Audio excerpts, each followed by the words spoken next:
So today I'm going to be talking about one of the best theatrical experiences I've had in a very long time. So the movie is Smile, and if I was to give it out of 5, I would give this a 4.8 out of 5. Solely because I had a great time in the theater. I cannot remember, I think it was Furiosa, I don't know, was it Furiosa? I can't quite remember the last time I actually had you know, the way you go to a theater and you have that experience that makes you feel like you've watched a movie and you just go home feeling excited, feeling happy with yourself.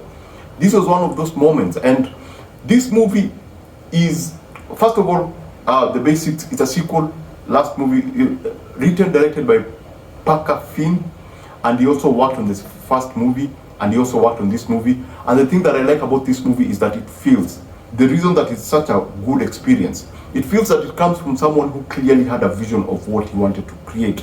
So he was like very confident with everything that is here, from the editing to the cinematography to the pacing to the character development and whatever happens in the end. The director had a lot of confidence in what he was doing. Actually, this is a very good extension of the first film.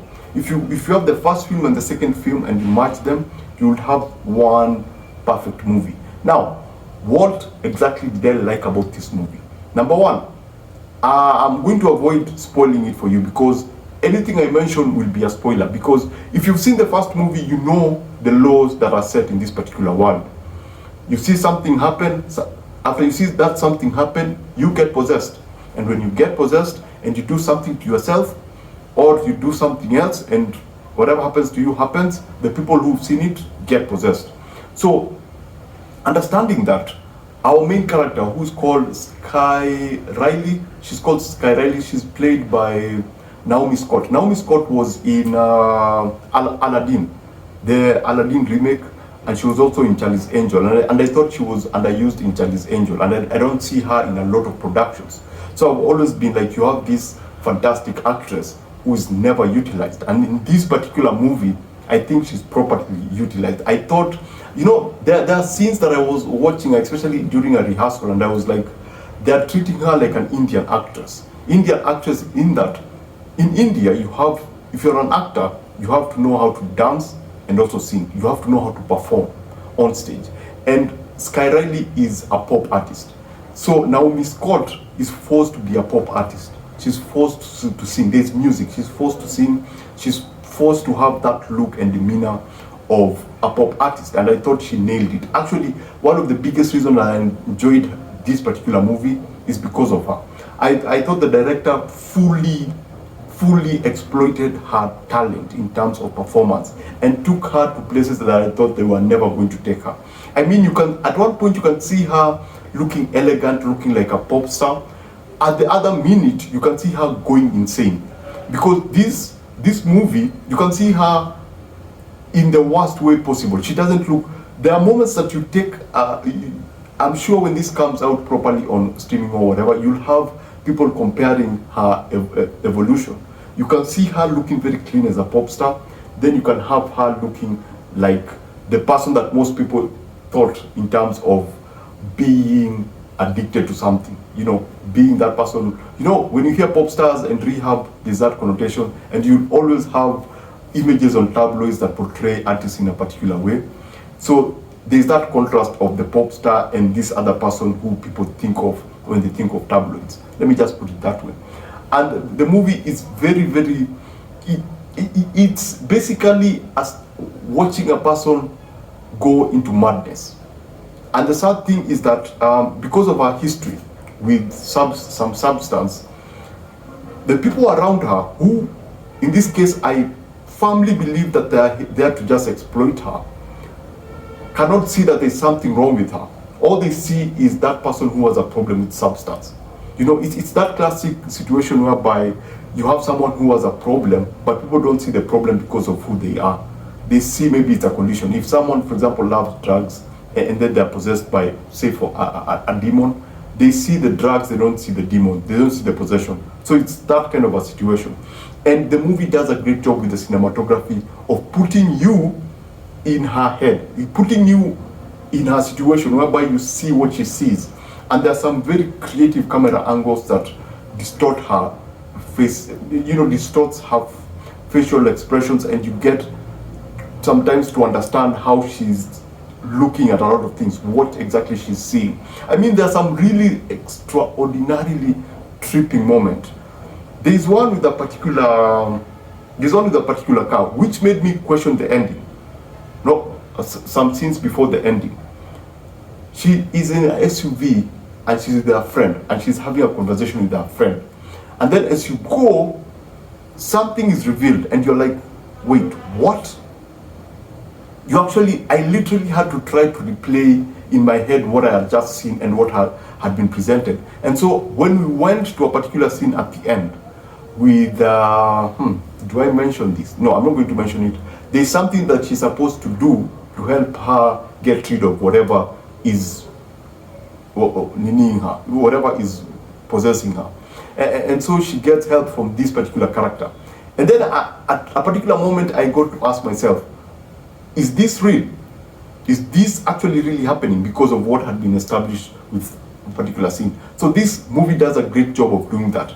Now, the reason I'm pushing for you to go and see this in the theaters rather than waiting for it on streaming, because on a large screen, some jump scares really hit hard and they are so good, unexpected and popping out from nowhere. I think if you watch the first movie, you can see his discipline, the director's discipline in popping up some very effective, disturbing, they're not on your face, disturbing jump scares. There are moments that they do something with the concept of that smile that threw me off. Especially, she's a pop star, and so she has a lot of fans.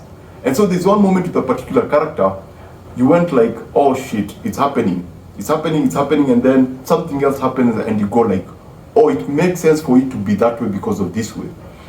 But it's not that, but it's very, very interesting what they did. So, in a weird way, this is a very, very interesting movie. It's self-aware. It understands what it is. It understands that this suspense thriller. There is gore. There are people dying in terrible ways. I mean, there's a particular, this scene is insane. You see whatever you're seeing. This is the beginning of something that I thought was absolutely creatively done and absolutely insane, because our main character, she has issues. Apart from her issues, and apart from the fact that you care about her, when she gets possessed, she starts seeing things. And that just complicates everything, because there's this vision, and this is where Jack Nicholson's son comes in as this interesting character, who, is this a spoiler? No, it's not a spoiler. She has a very interesting relationship with this particular character, Jack Nicholson's son. She has a very, very interesting relationship. Now, before I went into this movie, I had seen some promo videos of them talking about the movie. I thought that character would be taken in a certain direction, but they took that particular character in a certain direction that does not steal away from Naomi Scott's character. It's there, it's enough for the thrills, but it does not take away from her. And they do a good job establishing the relationship between the two, because that relationship, a toxic relationship, has consequences. And that's what I like about this movie. This movie has consequences. Things just don't happen. And the ending, I know people are going to have a problem with the ending, but the ending keeps what has been established about the movie from the first one. When you think of Final Destination, there are things that you expect from that movie. When you think of the first smile and the second smile, there are things that carry on. There are tropes that carry on from that movie into this movie.